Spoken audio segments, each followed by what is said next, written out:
में कर्म करता है वैसा ही फल भोगता है। कर्म क्षेत्र में मनुष्य को अपने कर्मों का फल तो भुगतना ही पड़ता है। और वह मनुष्य जो ज्यादा दूसरों की परेशानी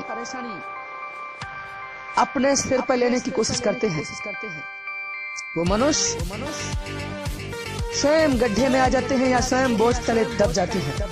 और दूसरों का बोझ इतना भारी होता है कि उनकी कमर नहीं पूरी गर्दन टूट जाती है। और जब व्यक्ति की गर्दन टूट जाती है तो आप अनुमान लगा सकते हैं कि व्यक्ति किस लायक रहेगा। जब गर्दन ही नहीं तो शरीर कहां से बचेगा। और यही तो हो रहा है संसार में। बहन भाई का बोझ नहीं देख सकता और भाई बहन की बोझ नहीं देख सकता है। एक दूसरे की मदद में, एक दूसरे के सुख दुख बांटने के चक्कर में कभी बहन भाई के चक्कर में मर जाती है और कभी भाई बहन के दुख सुख बांटने के चक्कर में मर जाता है। होता यूं है कि बहन को कोई यदि परेशानी आती है, भाई उन परेशानियों को बांटना चाहता है और भाई बहन की खुशियों के लिए दहेज देता है, दान देता है, बहनोई की गुलामी करता है, चमचगिरी। आखिरकार ऐसे दुष्ट बहनोई कुछ मिलते हैं कि उनकी बहनोई उनकी बहन को और उनके भाई को भी ताप ले जाते हैं, मौत के घाट उतार देते हैं। ऐसे दुनिया में लालची भरे पड़े हैं। इसीलिए उतना ही देना चाहिए जितना गुंजाइश हो। हमारे कहने का तात्पर्य यह है कि जो जिस लायक है। कई बार भाई बह जाते कि मेरी बहन को जला डाला। अरे भाइयों, हम आपसे कहते हैं आपकी बहन को तो जलाएंगे ही वो। ऐसे लालची होते हैं कि उनको बहन को भी जान लेना है और तुम्हारी भी जान ले बैठे। इसलिए हमारा भाइयों से निवेदन है, इस रक्षाबंधन के पावन पर्व पर कि बहनों की उनकी हालत पर छोड़ दें, ज्यादा संरक्षक न बने।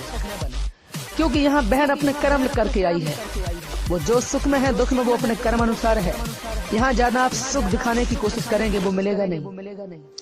कई बार हमने हालत उल्टे ही देखे हैं। माता पिता उन लड़कों को देखते हैं और खूब धन दौलत देते हैं, अपनी लड़कियों को देते हैं पढ़ा लिखा।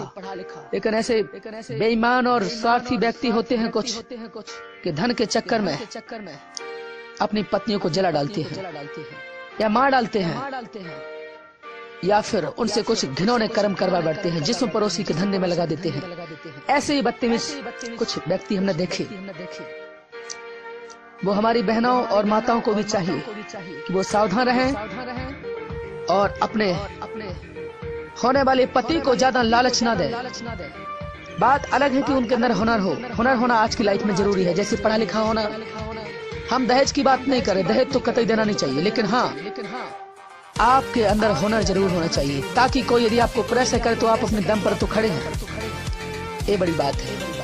अगर आप प्रेसराइज नहीं हैं, किसी के बलबूते पर नहीं, स्वयं के बलबूते पर अगर हैं, तो दुनिया की कोई शक्ति आपको हरा न पाएगी। और अगर आप कुछ नहीं करते, पढ़े लिखे नहीं, तो ध्यान से सुनिए, आपको कभी मारा जा सकता, जलाया जा सकता और आपके साथ कुछ भी घिनौनी हरकत की जा सकती, क्योंकि आपको उतना ज्ञान ही नहीं। इसलिए हमारी माताएं बहनें पढ़ाई लिखाई जरूर करें।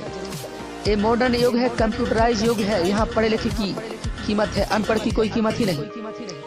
इसलिए केवल अपने आप को हुनरमंद बनाइए, ज्ञानवान बनाइए, ताकि हर आने वाली परेशानियों से आप बच सकें। अन्यथा क्या गति हो रही है, रोज आप समाचार पत्रों में और टीवी चैनल्स पर देख रहे हैं। रोज आए दिन बहुओं को जलाया जाता है, क्योंकि वो हुनर नहीं है उनके अंदर। वो केवल अपने पति के ऊपर आश्रित रहती है, ना तो वो दो पैसा कमाना जानती है, हुनर है ही नहीं, पढ़ी लिखी नहीं है। इसलिए हमारा अनुरोध है उन माता पिता से कि अपनी लड़कियों को अवश्य पढ़ाएं।